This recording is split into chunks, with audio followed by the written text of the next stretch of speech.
Hello everyone, today I'm gonna be watching Fear of Cold. Someone by the name of Wilbur Force recommended this and said the channel by the name of Jacob Geller is actually has some really good and seems like creepy and actually analyzing the fears that are actually real rather than virtual ones, along like artificial ones, like the scary movies and shit. But yeah, we're gonna be checking out the Fear series to some degree. The fear of cold seems like there's a fear of depths. Oh my god. But first we're gonna check out Fear of Cold because 2 weeks ago the temperature here went under like 23 degrees Celsius, and I was actually getting a bit worried because it usually doesn't get that cold here, so we're not prepared for it. But it was crazy. Like, it snowed for 3 days, and yeah, it was ice afterwards. Let's check out Fear of Cold. 3, 2, 1, go. The scariest story I've ever read was written over 100 years ago by Jack London. It's called To Build a Fire. Okay. This story has very few hallmarks of your typical horror writing. There's only one human character, and he is generally very sane. Oh, there's a movie about it. There are no spirits of the dead, no nightmares or hauntings, no guilt that ticks away like a time bomb. And yet, while reading To Build a Fire, I feel paralyzed in a way I haven't felt with any other written work. Huh. It is all of 16 pages long. It is about a man freezing to death. He doesn't start freezing, though. He starts confident and decently prepared, hiking alone through the Yukon back to a logging camp. The narration even describes him as quick and ready in the things of life. But as becomes immediately apparent, it only flatters him to highlight his naivete. Should he be traveling with only a dog as a companion? No, he should not. Could he have worn more protective gear? Sure. But his real arrogance, the narration says, is that he was not able to imagine. 50 degrees below zero meant 80 degrees of frost. Such facts told him that it was cold and uncomfortable, and that was all. Are you kidding me?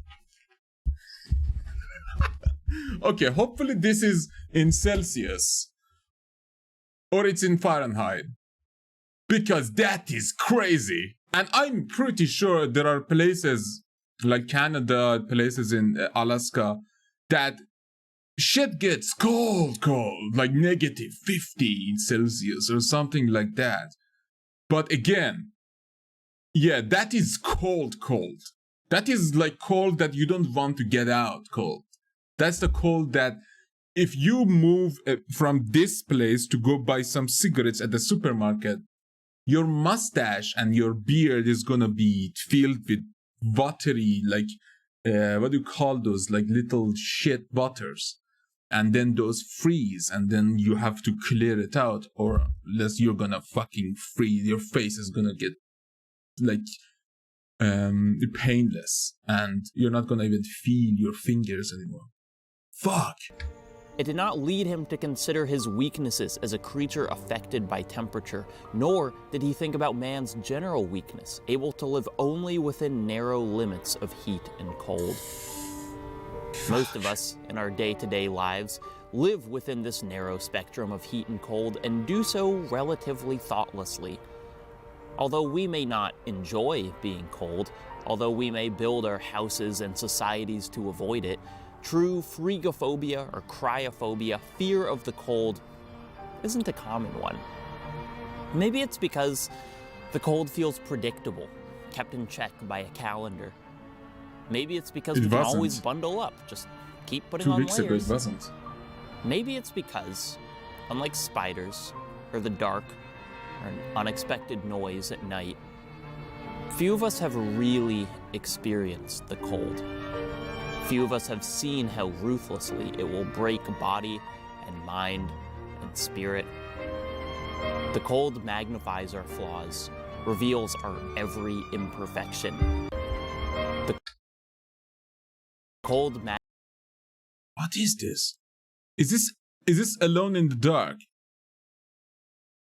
The game when you're like in Canada and everything's ended and it's just cold and oh my god, you have to hunt and shit. Oh, the solitude of that game. magnifies our flaws, reveals our every imperfection. It does not forgive mistakes. Shit. I feel cold right now. Oh my god.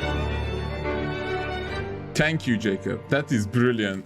To build a fire, the air is colder than 50 degrees below zero, colder than 60 below, colder than 70. The man's mouth is frozen closed, something he expected.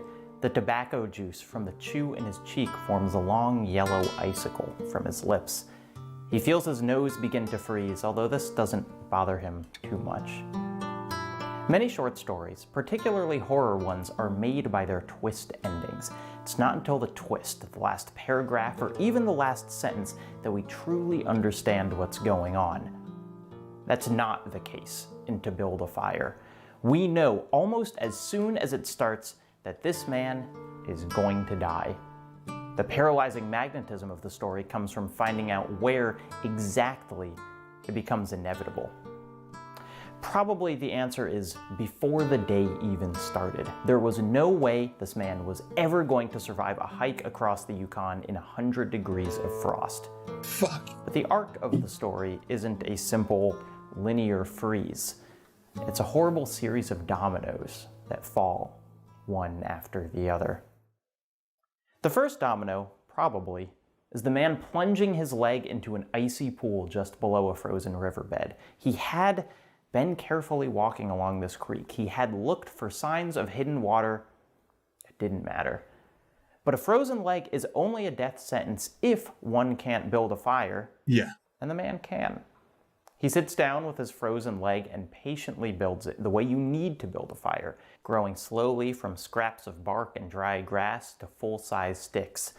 Feeling begins to return to the man's fingers and toes, and the way London describes the feeling leaving your extremities in the cold is poetic, but not inaccurate. He says that the blood of the man's body shrank back from the cold, withdrew from his digits, because the blood was alive. The blood was trying to get away from the freeze. In reality, your hands will lose their warmth, lose their hot blood within seconds. In these situations of extreme cold, the temperature of your hands will drop more than 30 degrees from your body's typical 98.6 to closer to 60. Look at it! Dude, look at it! Jesus Christ! His fingers are already dead! I mean, not dead, like, you know, look, it's green, like, the yellow part is, like, normal, like, okay. The red part is, like, a bit hotter than temperature of the body. We have the yellow part that is quite the temperature of the body, but a bit lower. And then we have green. That's basically dead. That's zero. Almost zero-ish, right? This is crazy.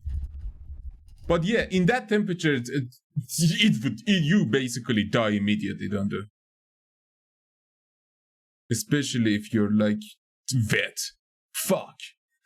This makes sense. So much 98.6 worse. to closer to 60. It will continue to fall, your blood fleeing the cold the longer you leave yourself exposed. And to build a fire, the second domino falls just as the man starts to warm his hands and feet. His fire, his savior, becomes his downfall.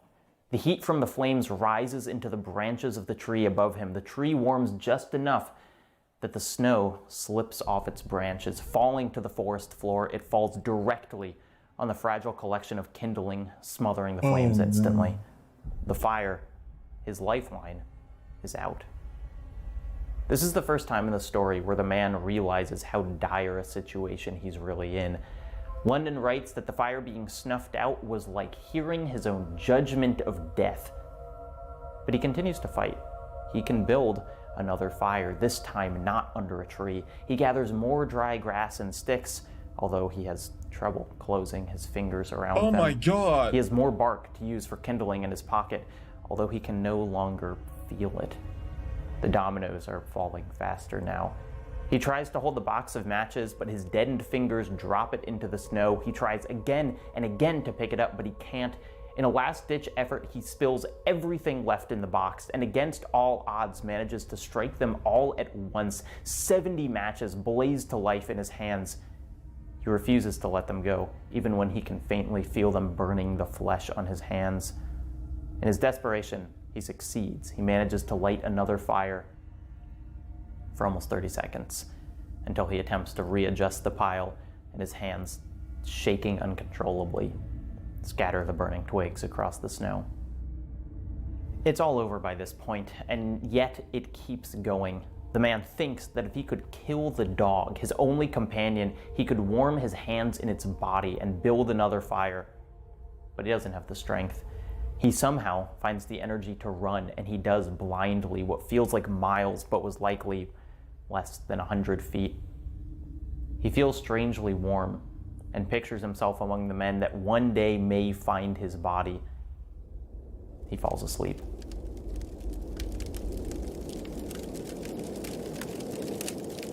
Fear of the cold is almost always paired with the danger of isolation. Some of our most... Dude, that story. Okay. To build a fire. Listen, I'm in the warm environment. Let's go to the creepy one. Okay. No, never mind. That one. Why is it not working? Fuck it. Okay. It's not that it's scary. It's just that it's despair. The amount of despair in this guy's few moments in the cold. Like just immediately, one after another, despair, one despair, second despair. The fucking snow falling down. Dude.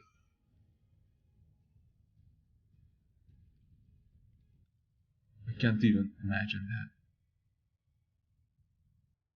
You need to bring something that makes a fire faster in a situation like that. You need like a torch or something. Like seriously, what else? Jesus Christ, that story. Okay, let's continue. It's so beautiful. It's so beautifully fucking, like, what do you call it even? I don't know how to even say it. Like, the words don't come to my mouth.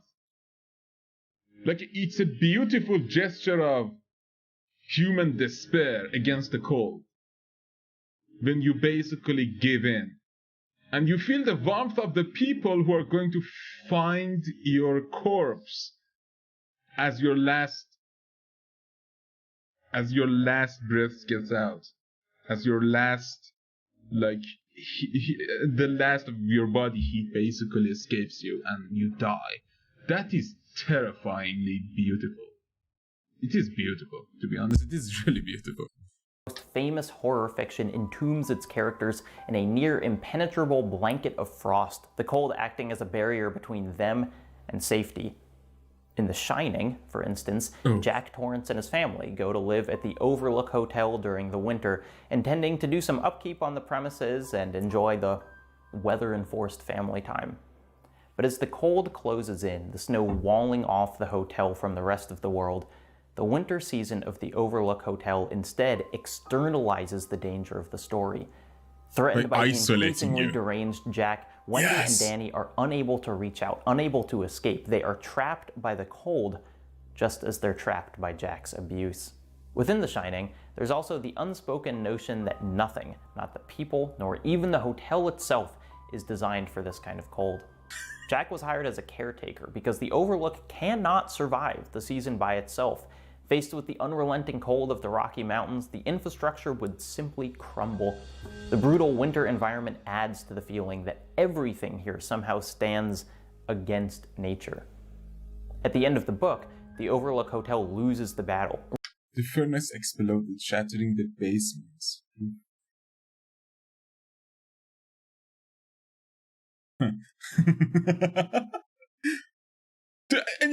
In writing, usually they put so much emphasis in making it actually exciting and beautiful to read. I love the way, like, okay, I didn't read the books. I usually don't read them. I watch the movies, of course. But reduced to rubble Jesus. in its stand against the elements. In the film, however, the cold deals a more personal end to Jack. He is frozen and thus preserved on the premises, rooted by the ice in space and time. In John Carpenter's The Thing, and the short story it's based on, the blasted frozen desert of the Antarctic similarly serves The Thing. Dude, I remember that shit, The Thing. Oh my god, the dog. as a wall between the characters and the rest of civilization. Living in a research base deep in Antarctica, a group of men find the frozen body of an alien, or... Okay, I'm so scared of this movie because I watched it as a kid. So... let's find continue. another research team who found it, depending on the adaptation. They recover its frozen body and examine it, but it's not long until the alien, awakened from its frozen slumber, starts to slaughter and impersonate the crew. Although the titular thing is an abomination, a horror, the men stay close to it because they simply have no other choice. The alien may kill them, the cold will, no question. Oh my god. In the story, even That's before a very, the creature very is nice revealed, one. the outside is simply referred to... Yeah, that's a very good way of putting it. Holy shit, yeah. Like the cold in this situation, in the thing, the cold is like an absolute inevitable way that they are going to end. So the ending actually makes a lot of sense. as white death. Death of a needle-fingered cold driven before the wind, sucking heat from any warm thing. The Antarctic is alien to the humans too, more similar to the surface of a barren moon than any other landscape on Earth. Externalized danger, once again causing interior panic. Every struggle exacerbated because of the inhuman cold around them in the never-ending night. But in both The Shining and The Thing, the cold refuses to discriminate between pro and antagonist. Jack freezes within the hedge maze, no amount of manic energy able to combat the ice. In The Thing, the Antarctic is ultimately what preserves the rest of humanity. Although every man at the research station is destined to die by one method or another, the alien is trapped there too. The cold is the great equalizer. Nothing, man nor beast, survives that cold forever. Okay, but the thing was enveloped in cold to begin with. So maybe that is what isolated it in the beginning. So that also makes sense. Yeah. Holy shit. That's why I love movies and like TV shows that bring out that realism in different like situations. Like, for example, if you've ever watched the TV series The Expanse, why haven't you? It's a very, very good one. Of course, the books are to some degree different. They basically, I mean, the adaptation is alright. But I wish they would have continued way, way more beyond the rings. But again, even that series has this feeling of cold because you're in a space and it's excruciatingly cold. And when you see characters try to survive in that environment and actually succeed by just pure adrenaline and pure fucking will to survive, it just makes it so much more terrifying and so much more appreciating and celebrating to see humans in those environments trying their whatever they have in their sleeves to survive that shit. But of course in this case it's more nihilistic. Trying. Perhaps the most famous story of real-life survival in the Antarctic is Admiral Richard Byrd, an American explorer in the early 20th century. Byrd and his expeditions were responsible for several Antarctic experiments and achievements and meteorological readings, etc. Byrd was notably one of the first 2 people to fly over the South Pole in a plane. His rounds of funding for exploration laid the groundwork for much of the research still being done today. But that's not the reason why people know who Richard Byrd is. He's famous because for 5 months of the Antarctic winter, he lived alone in a shack in the continent's interior, while everything for 100 miles tried to murder him. Bird's stated purpose for spending the winter so far south was to gather scientific data, and the reason he claimed to go alone was because there wouldn't be room for three, and two might just annoy each other. Seriously.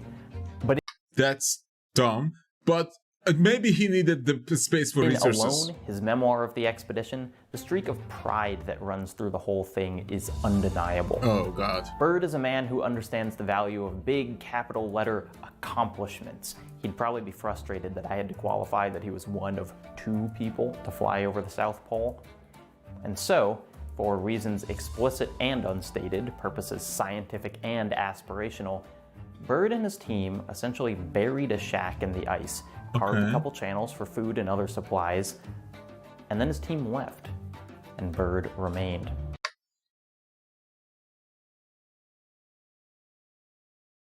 They built a shack in ice. To be fair, ice is a great insulator.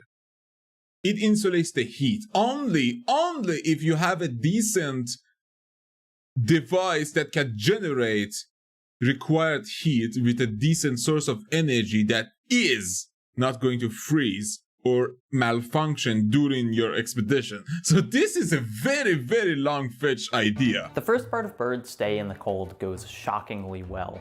He takes his weather measurements every day, he creates little projects for himself, organizing the food and emergency supplies, he goes on walks, he reads.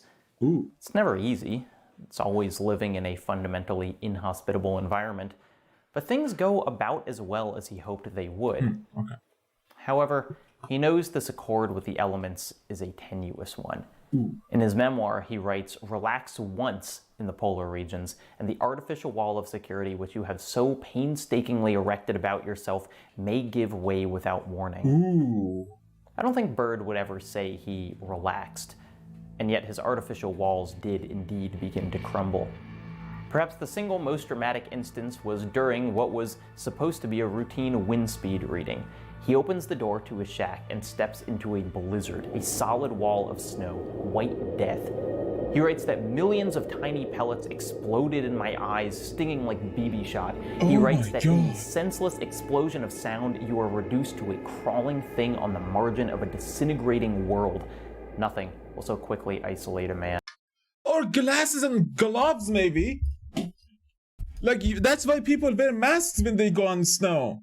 Dude, when I went on that negative 20-degree walk it was a very long walk, but I had a lot of food and stuff because I wanted to conserve energy, and I knew at the worst possible way, if I was stuck in the middle of the snow, I could actually find a store and go warm myself in a bank or something, because it wasn't close, it was just heavily cold and snowy.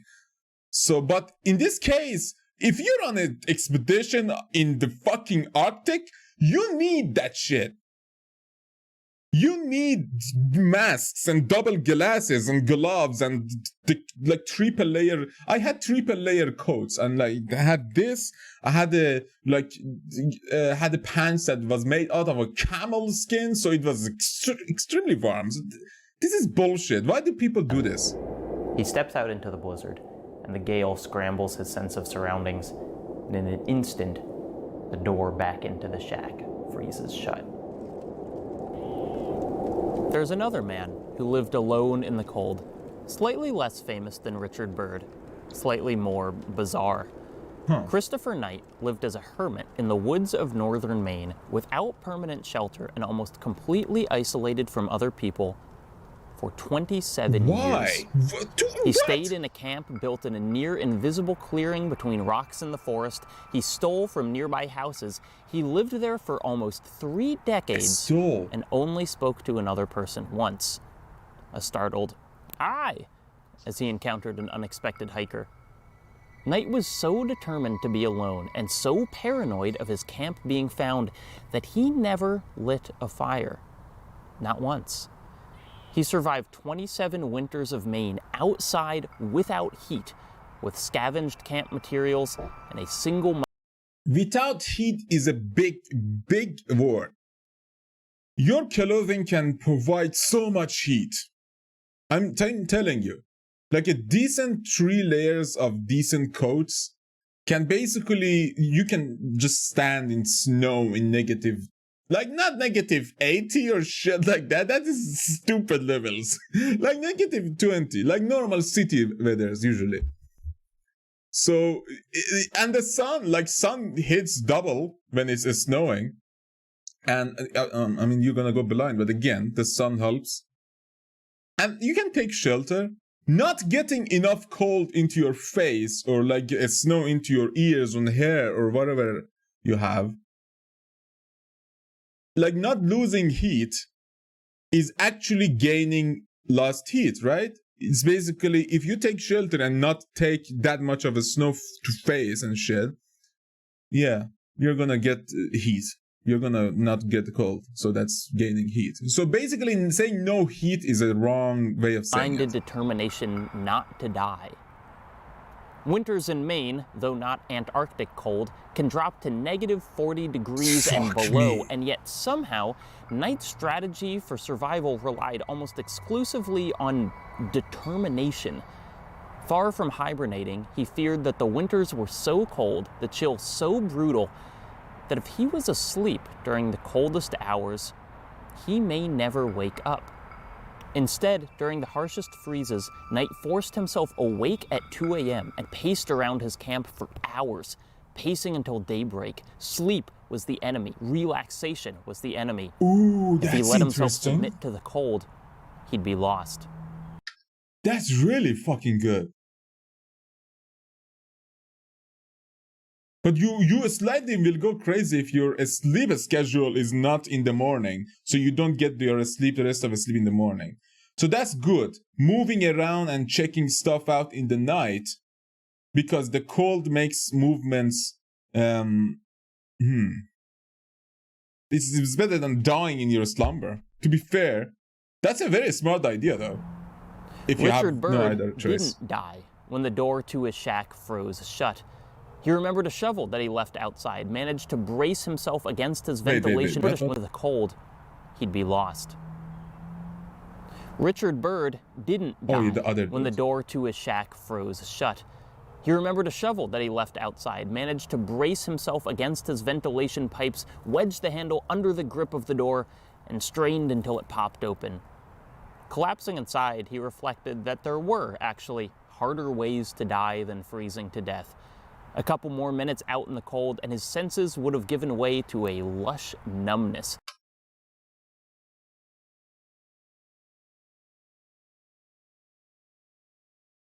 A desensitization that makes dying seem easy. The closest Byrd came to dying was not easy, though, and it was not as simple as freezing to death. Instead, it started slowly. He noted in his diary one day that he felt strangely depressed, though nothing particular seemed wrong. Vitamin D deficiency? This feeling of listlessness continued. His ability to do simple tasks diminished until one day he finds that his head is pounding so hard he is completely unable to move. His stove, as it turns out, hasn't been ventilating properly.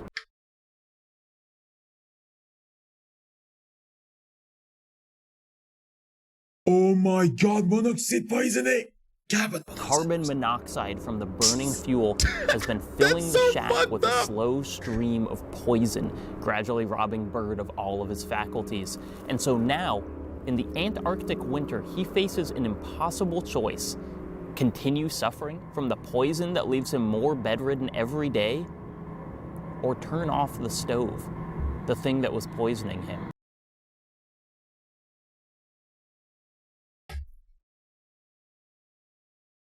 That is a terrifying decision.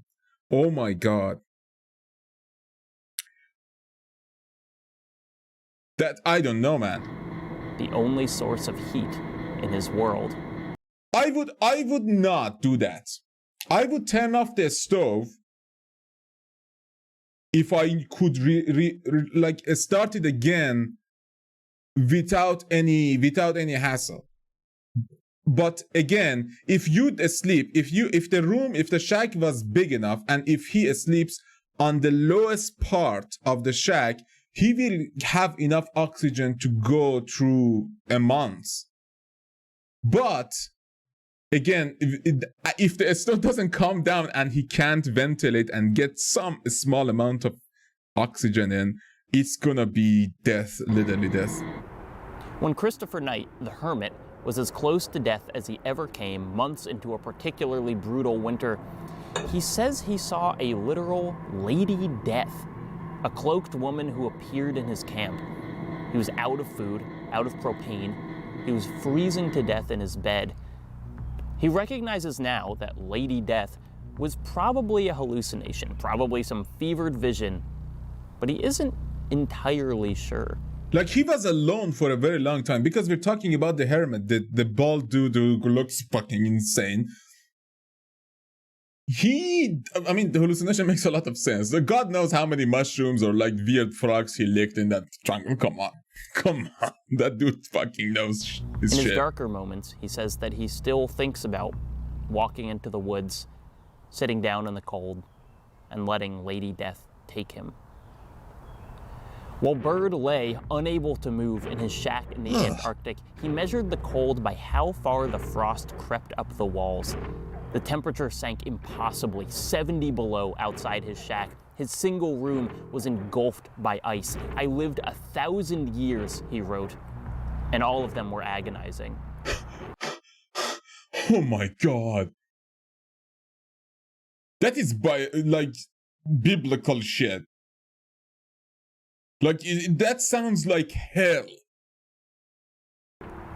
Bird's original plans were to stay 8 months in the shack. Freezing hell. Even in the depths of his poisoning, even facing near certain death, he refused to tell base camp how poorly he was doing.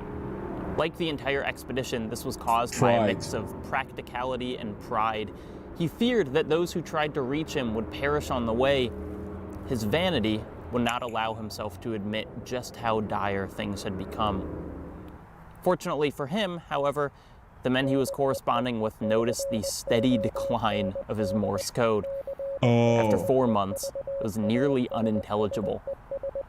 Beacon crevices near us. Dots and dashes betrayed just how close Admiral Richard Byrd was to death.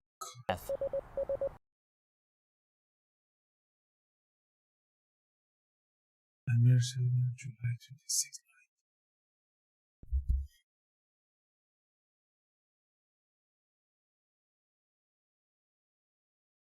That is a very, very good fucking idea.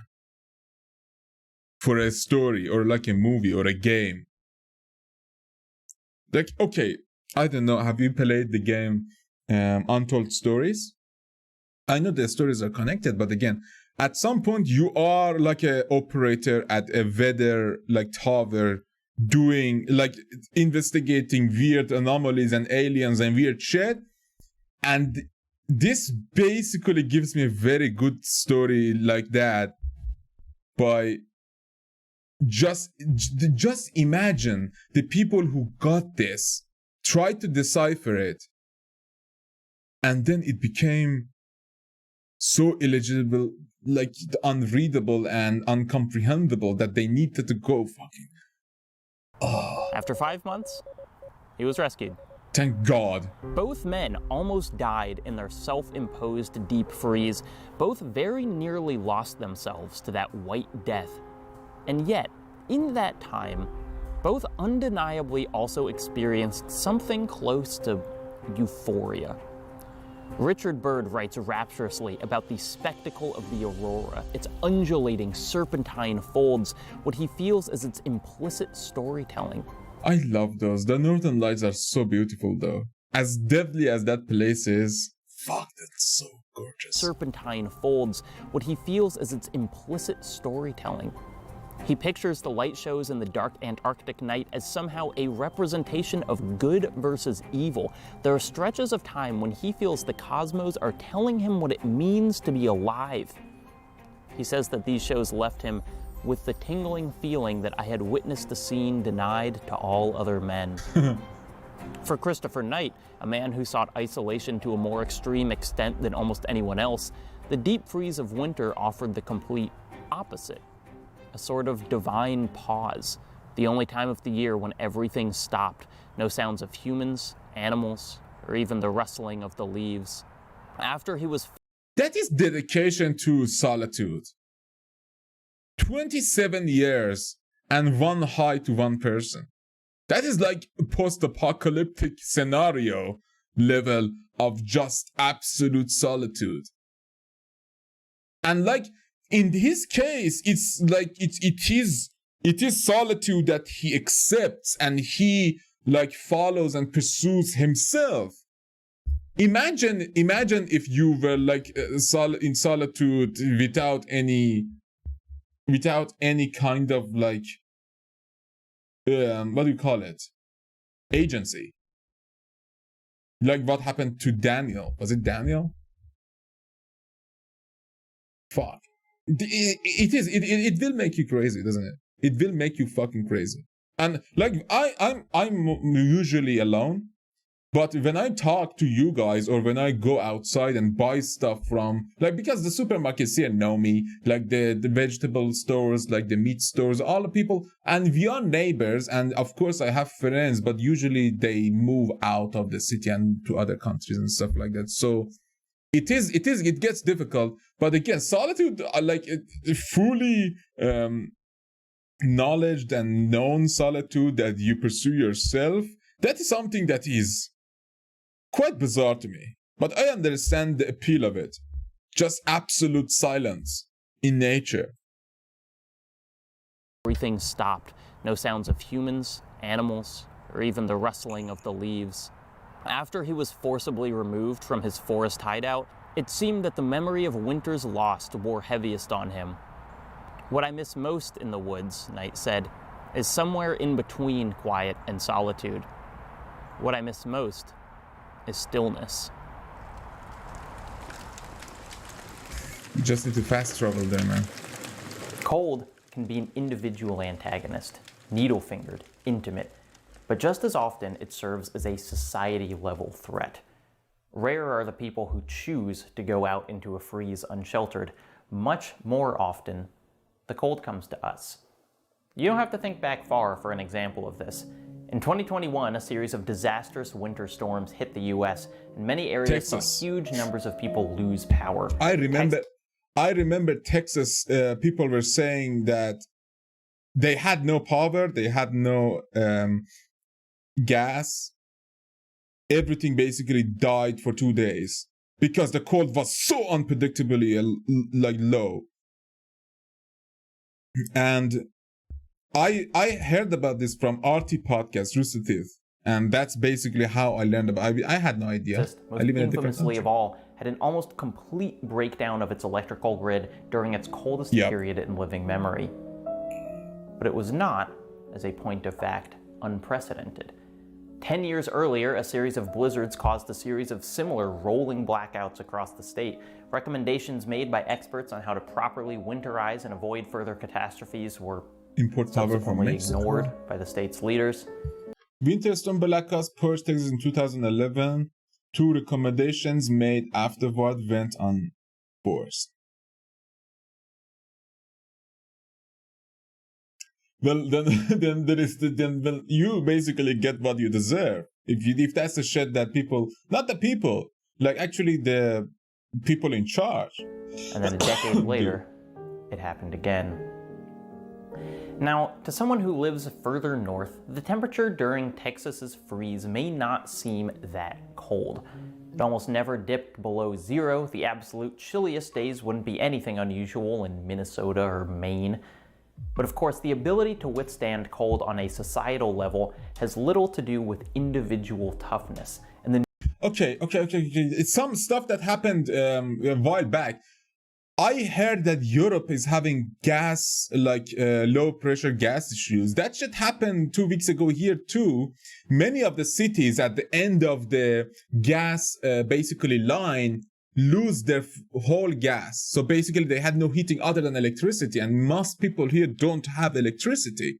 Not electricity, electric heaters basically, that's what I want to say.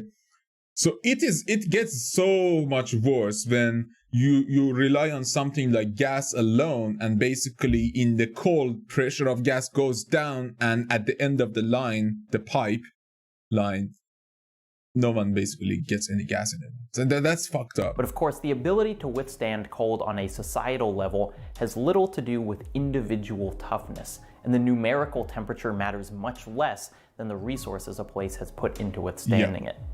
Texas's collapse is instead a reminder that the cold will find the weakness at every point of infrastructure, force open the cracks that can otherwise be ignored. Many of the deaths in Texas weren't from simple hypothermia, but the carbon monoxide poisoning that resulted from improvising home heaters or even fires that spread from never-before-used fireplaces. Water pipes burst, streetlights blackened, people were forced close together in shelters despite the ongoing presence of a global pandemic. Much like COVID, the cold exposes the vulnerabilities in our systems that were always present and exposes the inhumanity of the people who profit. Why some things are facing catastrophic electric bills after winter storm? Well, because heating elements use tons of power. You need to put a fan behind it to make it a bit more manageable. But again, if you don't have a good isolated house, you're gonna be wasting a lot of power, gas or electricity on this shit. Or oil, if people use like old school oil, like stoves. Keep it going out of this. Jesus Christ.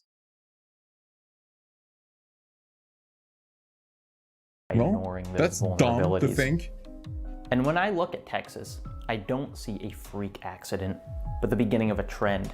Summers are going to keep getting hotter and winters will keep getting colder, and the building blocks that make up our society are fundamentally not prepared for the climate hell that we're staring down the barrel of. And we created that shit. But you gotta admit, makes a great story.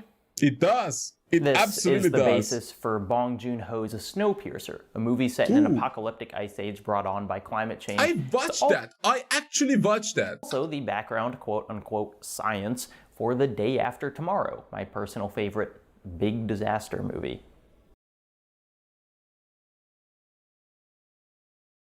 That movie was a goat. It's also the You know what scene in that movie got me the most? When the cold was moving in the floor so fucking fast, and if it was catching you, you basically became a fucking frozen statue. That was so terrifying as a kid.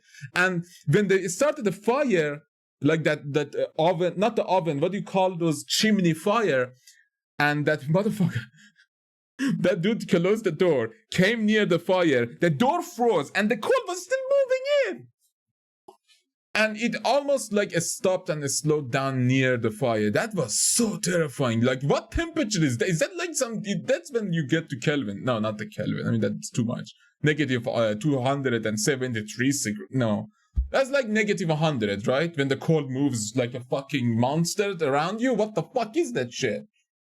Text for the survival sim Frostpunk, a game bold enough to ask, what if SimCity with frostbite-based amputations?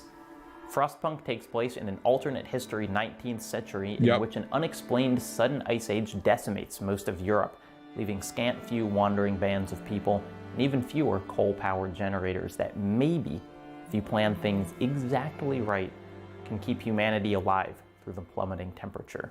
Yep. But Frostpunk is not, at least initially, a game that lauds players with easy victories in civil engineering. No, you're surviving. Although the game can be min-maxed to perfection, my experiences with it were far more like Jack London's Story, a series of ominous dominoes toppling one after another. Yeah, these are resources management games because, and this one is quite easy to understand, play, and I really, really recommend it if you haven't played it. Except in this case, it's not one person, it's a city, and in this case, I didn't even realize they were falling until far too late. Yeah. Managing your city is a challenge of managing many different resources and conditions, a juggling act of making sure you have enough wood, steel, and coal, enough houses so people don't have to sleep unsheltered, enough medical clinics that the sick can recover and quickly get back to work. For me, it was always about two things too many. I'd be really proud of the amount of wood I had stockpiled, and then realize that our food reserves had been totally used up. At multiple points, I had to turn almost the entirety of the city's labor force into a coal gathering machine, ignoring every other problem because, I mean, if we ran out of coal to keep the heat on, none of the other problems in the city would matter. My adherence to a moral city, my refusal to enforce 14-hour shifts or put children to work, meant that we were constantly on the precipice of disaster. Playing Frostpunk feels like living out the tiny catastrophes of To Build a Fire, making a mistake as simple as dropping a match in the snow. If they didn't save you must go back, Kate. Never mind. Why did Winterholm fail?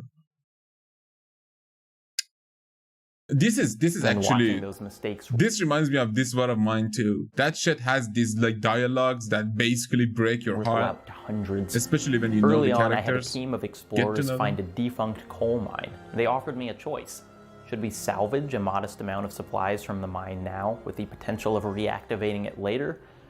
Or should we completely break down the operation, seize everything now, and just hope for another consistent source of fuel to present itself in the future?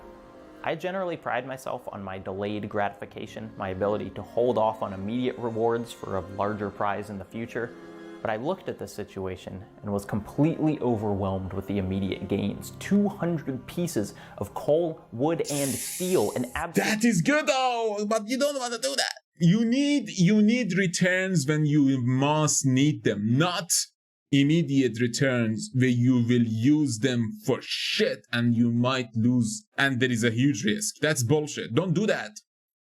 Less risky long term, better than short term profit with a lot of risk. Don't gamble, basically. Fortune. Later in the game, when I had my generator cranked so high that it burned through 200 pieces of coal in a matter of seconds, I thought back to that coal mine. As the temperature plummeted further and further below zero, I realized that I had knocked over the first domino hours before without even thinking about it. Yep. As I scrambled to keep my city at a livable temperature, forsaking all other resources and every standard of civilization in the face of that white death, I had a sudden flashback to a story I heard as a kid, one that stuck with me for probably 2 decades now. It is, hilariously enough, from the Little House series by Laura Ingalls Wilder. I never seen this. On the banks of Plum Creek, Ma and Pa are going to town, but Pa says that he's got to bring the wood inside before he does, because a blizzard is going to roll through. He tells his daughters a story about some kids who didn't have enough wood inside, and it was too cold to go out in the blizzard. He says that as their cabin got colder, the kids ran out of wood completely. They destroyed the wood box, then the chairs, then all the furniture in the house in a desperate attempt to keep the fire alive. It wasn't enough though. When their parents finally got home, Pa said that the kids were froze stark stiff. This story causes a sort of mania in Laura and her sister, who are so worried about freezing in their house that they bring in all of the wood from their woodpile outside. Oh, well, I would too if my dad told me that shitting story. Who tells their kid that story? It's effective, but it can cause phobias that later in life your kid can't touch, that can't get something out of a freezer. Like, seriously. Again, amazing story and effective at that time, but again, not really a good story to tell your kid. Holy shit. That would terrify me too. Much to the bemusement of Pa. The Little House series often spoke frankly about the perils of 19th century life in the Midwest, but I don't remember anything else as dark as this story. Though only a couple lines, I could clearly picture the kids' desperation turning to hypothermia, as even their furniture didn't provide enough fuel for the fire to stay alight. That's not how hypothermia happens in a house, usually. To be fair, it's a wooden old house, doesn't have no isolation. It basically de-isolates you more. Someone can literally see you in there because the woods are so fucking like this. Like, what the fuck? People used to make houses out of wood planks and call it a day. It was only in researching this video that I learned Wilder's original version of this story, written in her non-fiction autobiography, is even more detailed and even more horrifying.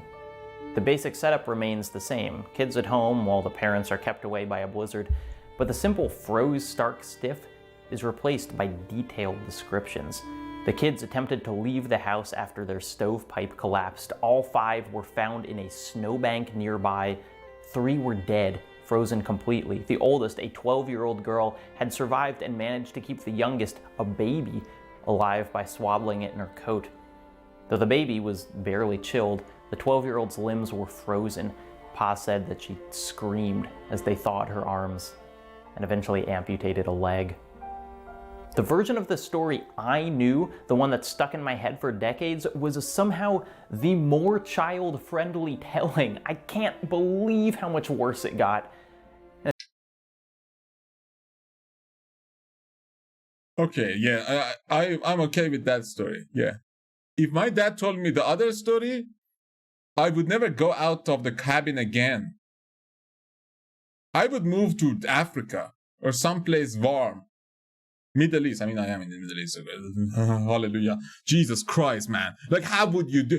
What the fuck is that story? Amputated to the kids? Oh my God. This is why reading books can be way more terrifying.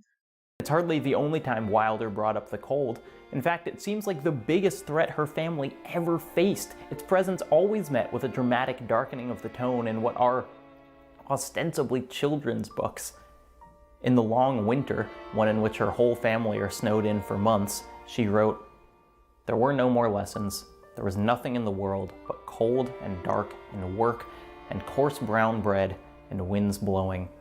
The storm was always there, outside the walls, waiting sometimes, then pouncing, shaking the house, roaring, snarling, and screaming in rage.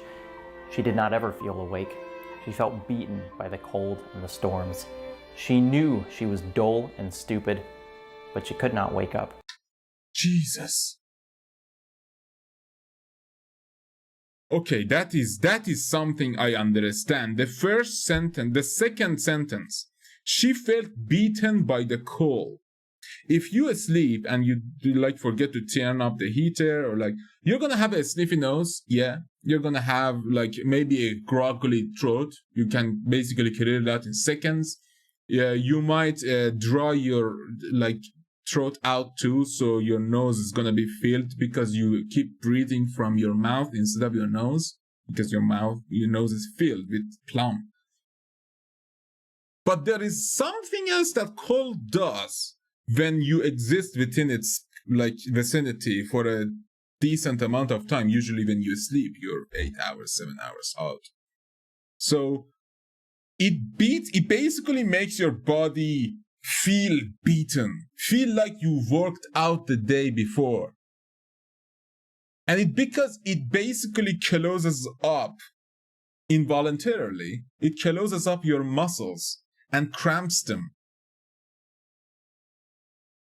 So you literally feel beaten. And that's something that I love, that it is actually mentioned in this book, The Long Winter, the novel. Nice.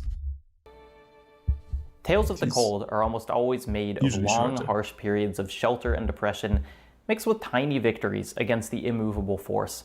Laura's family sings together, while in the midst of the blizzard, generator upgrades and Frostpunk bring brief periods of livability. In The Long Dark, a survival game.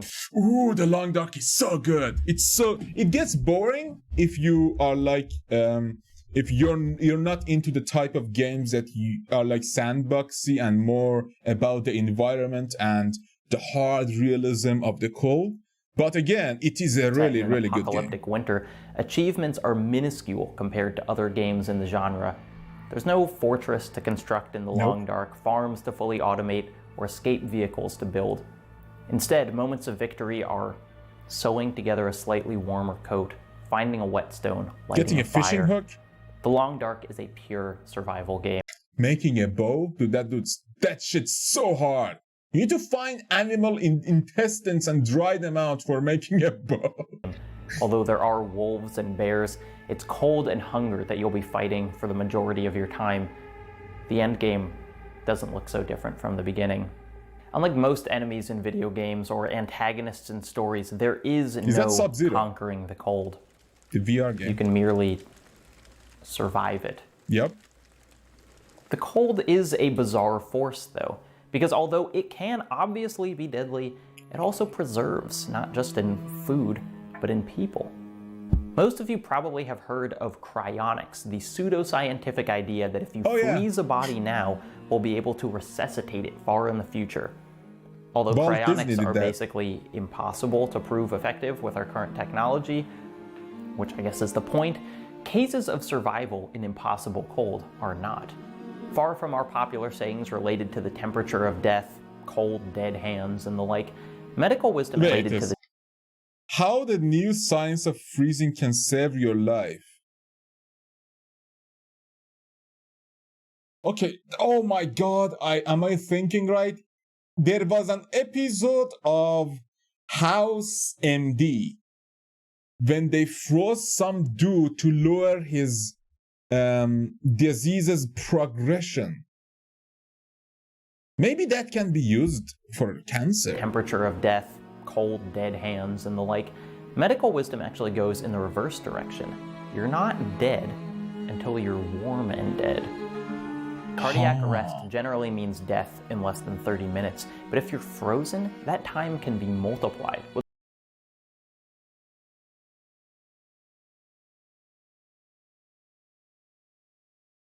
So wait, you don't have more brain deaths? Like brain cell deaths after you've been frozen?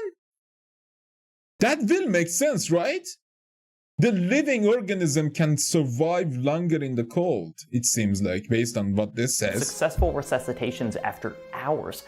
A doctor colloquially known as Professor Popsicle has said, "We've learned that there really is no temperature so low you shouldn't try and save someone." The cold's ability to preserve lends it an almost I mean, the thing is, the cold has a limit. Like zero, the absolute zero is -273 Celsius, and that is the coldest you can get. But heat can go forever. Like, that's why the heat, to me at least, is more terrifying. The cold will stop me from existing, and I sleep into nothingness. The heat will cook me alive and destroys my pain fucking receptors, so I scream like a fucking, I don't know, but like, what is a burning scream? It is the most painful thing you can go through. It's because the degrees of burn usually get to a fucking point that you can't even administer like painkillers and morphines and shit to the person, because their nerves are just burnt and they're just don't fucking stop. Low, you shouldn't try and save someone. Yeah. The cold's ability to preserve lends it an almost mythic quality. The same force can maintain the life in a brain frozen for hours, keep a neon jacket. Same force can maintain... Here's how a baby survived 14 hours in a freezing river. Emergency crew at the site where vehicle plunged off a bridge into the Spanish Fork River. The life in a brain frozen for hours, keep a neon jacketed body locked to the same point of Everest for decades, and mummify a man so...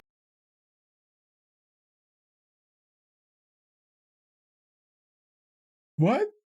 To find his stomach. Now researchers know that what was inside. What was it? Iceman.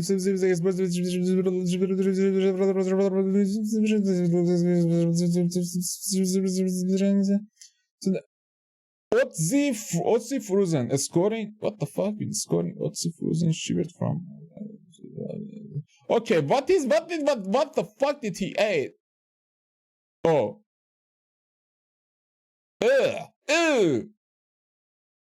Okay. Effectively, that 5,000 years later, we can tell what he ate hours before he died. Freezing, on a purely cold, theoretical literally. level, you have to admire the cold.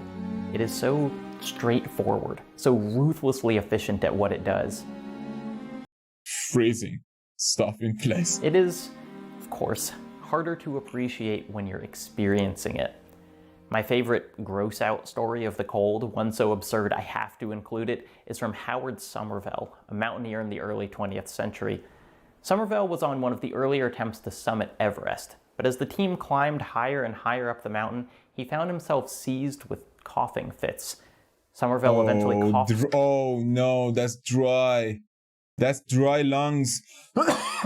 You don't want dry lungs. You need a respirator. You need a, like, humidifying respirator. So hard that he felt something stick in his throat. He actually begins to choke. He can't call out for help. He sits down in the snow to die, and then finally manages to hack the thing in his throat out into the snow. It was a piece of his own larynx, frostbitten and detached from his innards.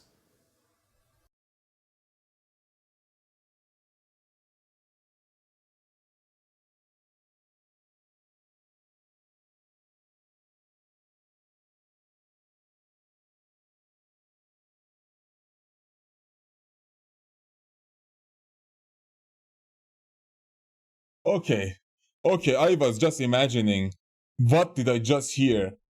What the fuck? What the fuck? How open is your throat, bro? What the fuck? Something inside him froze and broke down, and that was what makes, and then he choked it, put it out. He was fine, by the way. Made it back down the mountain, lived another 50 years, just left a little bit of himself behind. Almost 90 years.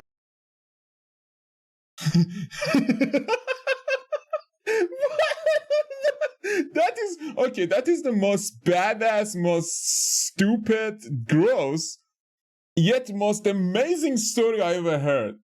He literally went to fucking Himalaya Everest, coughed out his own body, some part of his body, maybe a bit of his small tongue or something. What can get frozen that way and just go down? I don't know. Small tongue makes more sense, because a small tongue doesn't really matter that much. It's like for gag reflex to some degree. So, I mean, you need it for breathing too, and eating. Oh shit. Probably was a small tongue. That is so badass though. I fucking spit my small tongue into the fucking Everest. What did you do? After Somervell's adventure, a Friday in late November 2009, I went on a trip to Grayson Highlands, Virginia with some friends and their parents. Okay. Our plan was to hike in, camp a couple nights, explore the trails while we were there. Grayson Highlands is gorgeous, by the way. Most of the mountains are heavily forested, but these are bare, with long sections where you can walk along clear ridgelines. There are rocky outcroppings and beautiful overlooks. It's one of my favorite places in the state to hike. We arrived around noon and started to walk. It was chilly, but in the fun sort of way, the activity of the ascent keeping us warm. It was exciting that the wind occasionally gusted hard enough to almost knock us over. I can't remember exactly when the temperature started to drop. I do know sundown would have been about 5 p.m. I just remember that those gusts started to... Okay, before we continue, I need to say this because this is killing me. His eyebrows are so fucking symmetrically, beautifully well done. I love his eyebrows. They look so fucking good. Oh my god. They're so beautiful. Man, I wish I had eyebrows that beautiful. Like so, just like bows, eyebrows, like bows. It's so good. To cut straight through the light windbreaker I was wearing. My flexible gloves didn't seem to retain any heat at all. 5 p.m. I just remember that those gusts started to cut straight through the light windbreaker I was wearing. My flexible gloves didn't seem to retain any heat at all. All right. Looking back, I don't think it was that cold, taken in pure degrees. I doubt it sunk much below 15. But in real terms, I was simply unprepared. I had the equipment needed for a sunny fall hike in a southern state, not an overcast mountaintop with sudden temperature changes and a constantly howling wind. To once again quote Jack. Okay, in -9, a howling wind can dry out your lungs so fast, you basically start coughing nonstop. So if it's windy, you need glasses, you need a mask, you need a breathing mask too, like a mask, normal mask that basically heats up the air that you're breathing, because the cold wind can fuck you up so quickly. Back London, the forecast for that day told me that it was cold and uncomfortable, and that was all. it did not lead me to consider my weaknesses as a creature affected by temperature. Ooh, not the first movie. I remember getting to our campsite, reaching into my tent bag, and being completely unable to determine if what my numb fingers were touching was the canvas of the tent or the poles that would form the frame. I dumped the whole thing out on the ground and tried to pick up the poles to snap them together, but simply couldn't make the connections. 12 years out, I couldn't tell you if the problem was exclusively physical or if my brain had also somehow been deadened. What I know is I stood there and made no progress, increasingly frustrated and alarmed that I couldn't do the single action I needed to give myself shelter. Within minutes, my dad, who was also on the hike, realized what was going on, gave me his gloves, snapped the poles together, and staked the tent to the ground. I more or less fell inside, got in my sleeping bag at what couldn't have been past 6, and immediately went to sleep. I half remember being woken a little while later, again by my dad, who gave me some food warmed by a camp stove and hot chocolate. Thank God. I passed out again. Chocolate! Oh my God, chocolate is the best fucking way to stay warm. Chocolate is a warm food too. Looking back, I think about Christopher Knight, who forced himself awake at the coldest parts of the night, stubbornly paced to keep his body functioning and warm. I failed just about every test the cold threw at me. I am possibly over-dramatizing the situation, but in my memory, that is the closest I have ever felt to death. It really felt like my dad saved my life. The next morning, by just gloves and hot chocolate. Like, that's all it takes to stop death from hypothermia. Usually, at some point, you need to slowly warm up someone, not to destroy their fucking limbs that are basically frostbite. You need to warm them slowly. You need to slowly heat up their body temperature. You can't go fucking up immediately because that can cause heart failure. Even heart failure. We all got up, a little shaken by how unexpectedly extreme the previous night had been. We first hesitantly, then enthusiastically pitched the idea of leaving early. I wasn't the only one who had a bad time. There are many places on Earth with permafrost, a layer of frozen soil and sediment beneath the surface that is, theoretically, permanent. Winter, summer, this stays cold, keeping all the dead plants and organisms on that layer cold with it, preserving them, in a way, keeping their bodies locked beneath the ground. But, as with so many things, our naming of permafrost assumed a level of stability we denied the world. For many years now, permafrost has been thawing, and with it resurfaced startling reminders of the past. In Spitsbergen, an island in Norway, human bones appear to be rising out of the ground. A 1600s whaling graveyard, preserved in the ice for 400 years, is now seeing the permafrost... 1690! Oh my God, that's when the Cthulhu stuff was happening. 1690? That's like when they're using oil from whales to, like, make fire, to, like, light up lamps. That was the bodies all it kept hidden. Humans, whales, pieces of ships, all emerging from the earth. In previous years, the permafrost acted as a sort of shield. Not only would bodies remain permanently frozen, but so too would any diseases or dangers they held with them. Now, with a steadily climbing global temperature, that shield weakens. A small-scale plague of viral anthrax broke out in Russia when a heat wave exposed the frozen corpses of 75-year-old reindeer from the permafrost. Back in Spitsbergen, corpses from a century ago still held the full sequence of the 1918 flu in long... That is terrifying! What the fuck? Why are we cutting... Okay, stop it. Stop pickaxing the ice. Let the diseases and the fuck the bullshit alien shit stay there. Serbian Norway, the northernmost town in the world, there's a joke that residents are not allowed to die. In reality, this refers to burial. The town will not allow corpses from today to freeze instead of decomposing, potentially holding diseases in perpetuity and unleashing them on archaeologists centuries from now. Dude, we're gonna bring so much bullshit into the world. Okay, we need to criminate everyone. Like, crimination needs to become the international law. Fuck your religion, dude. Like, if you're going to give my kids diseases, my grandkids, like 100 years, 200 years, 300 years, 1,000 years from now, at least have the decency to die in a warm area so you can get decomposed easily. What the fuck is that bullshit? Like, we're basically putting time bombs into the ground and waiting for them to explode and kill kids later on. And while that's a noble effort, the deadliest thing is already bound up with all the bodies in the permafrost: carbon. When functioning normally, the frozen ground prevents plants, animals, even humans from releasing their carbon back into the atmosphere. The cold keeps the remains and the carbon they carry. But as the frost thaws, that carbon is released too, billions of tons of it, that in turn increases the global warming, causing the thaw in the first place, accelerating the heating, thawing process in a vicious cycle. Like in Carpenter's The Thing, the cold left undisturbed would have held the threat as long as necessary. Unlike the Thing, once the dangers of the permafrost are released, they cannot be confined. No matter where we are, we will feel the impermanence of the permafrost.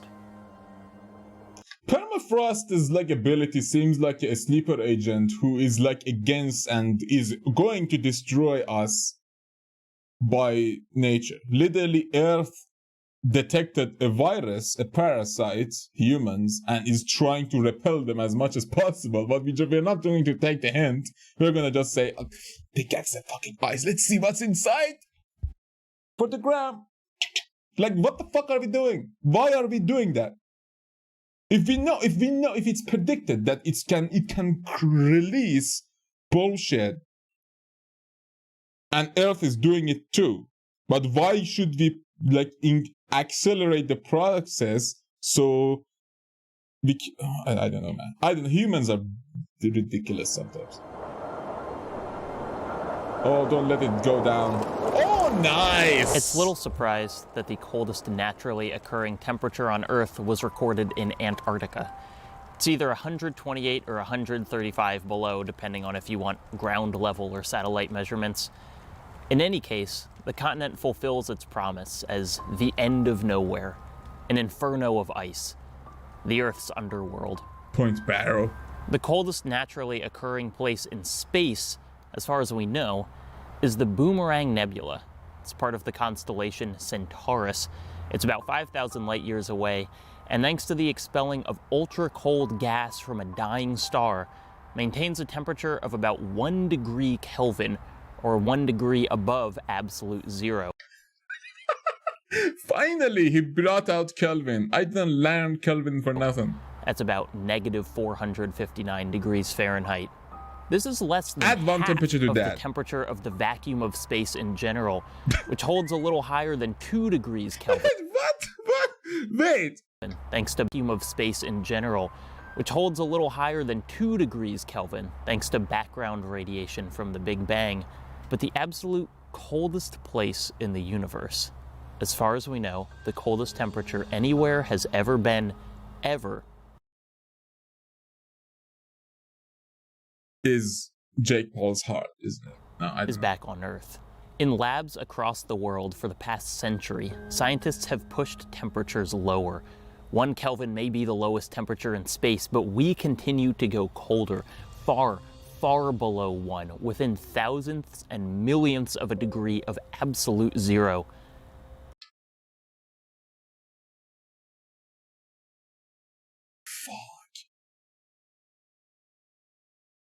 Like the speed of light, Why? it seems like something we may be able to get unbelievably close to, but never reach. Zero. Cold itself, in terms of physics, is defined by absence. The absence of energy, the stilling of particles. The lower the temperature, the slower the particle movement within. In the theoretical, impossible object at absolute zero, there is no movement whatsoever. Every particle within the object would be at rest. In a poetic sense, the hermit Christopher Knight was correct from a physics standpoint when describing the quiet of winter. Somewhere in between quiet and solitude, what I miss most is stillness. It will take until the end of the universe for natural temperatures to best those created in a lab on Earth. When every star has gone out and every black hole has evaporated and the radiation from the Big Bang fizzles away, all the nothing that exists will reach the same temperature, some impossibly small decimal. Still, not absolute zero, but about as close as anything will ever get. Shit. We, as humans, are inherently fallible. To be fair, I understand that. If you see there is a graph of like how low of a temperature can we get and how is the limit negative 273 or zero, absolute zero. So I understand that part very well. I just am very, very blown off. The fact he is such a great storyteller. I can't really talk or converse with you guys easily because he just explains it so well and I basically get sucked in. I can't really. We, as humans, are inherently fallible. We build houses with cracks in the walls, strike matches that singe and fall from our fingertips, seek solitude without ensuring self-sufficiency. Unfortunately for our survival, we are generally insulated from these mistakes. A cracked wall, a singed finger, is a setback, not a catastrophe. Yeah. The cold will strip that insulation bare, remove our layers of protection, show us how desperate a situation really is. The cold punishes arrogance, forces isolation, remembers our mistakes. But to depict the cold as malicious, antagonistic, is to limit its power.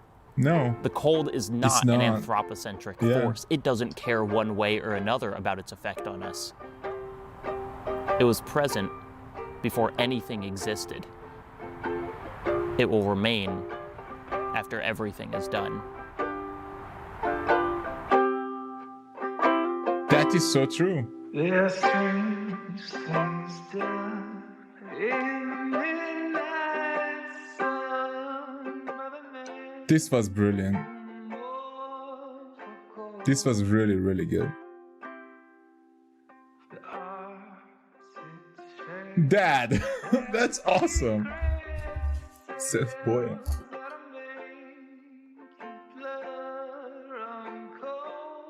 Oh my god, okay. The thing is, yeah, I am more terrified of heat because I deal with heat way more. But again, cold is everlasting. Heat will perish. Stars will die and leave a cold, empty place. It's a nihilistic way of thinking. But there is a difference between the fictional nihilism and honest nihilism, and of course looking at the reality.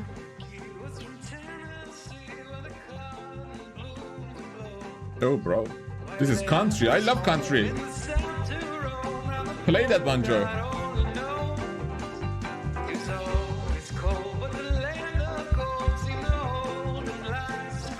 What is he a prospector? What is happening here?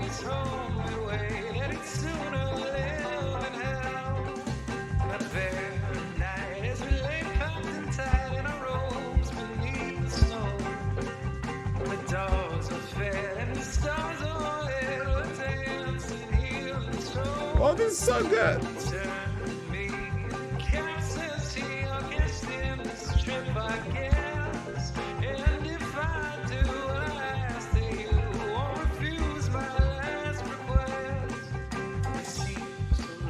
One thing amazing about difference of fire and cold, like heat and cold, is the fact that we have more experience with the heat.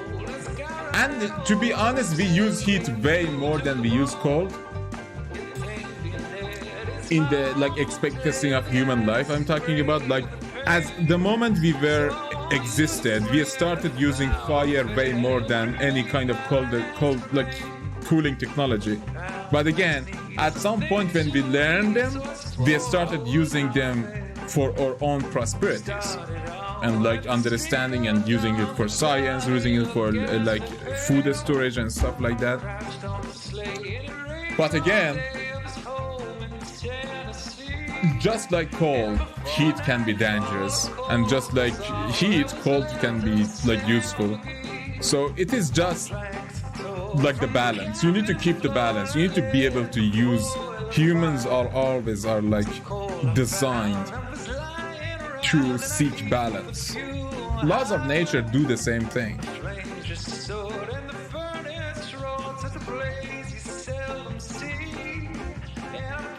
That's why heat wants to exist outside of your house more than your house, because it wants to create a balance in the universe. But we fucking destroyed the environment so much that there is no balancing the temperature outside anymore. It's gonna get cooler and cooler and hotter every year. Until maybe, I don't know, we lower it somehow. We put like filters on China.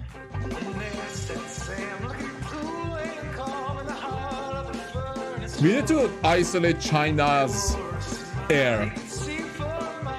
Let them breathe in that for a few like days or years, and then after that they might learn to get more filters for their because we are complying it. All our factories are complying with France like air control, using all the filters that they give us. But like China, Jesus Christ. Thank you for the marshmallow, bro. Thank you for the country music. I love those usually. I know many Americans who really okay, that's favorite. I know many Americans who are not really enjoy country, but I can understand it. It's like if I listen to my own country's country music, it's like, who wants to do that? It sounds awful. But yeah, for an outsider, it might sound actually very pleasant. Because it's like, country usually is the music that old people played back in the day.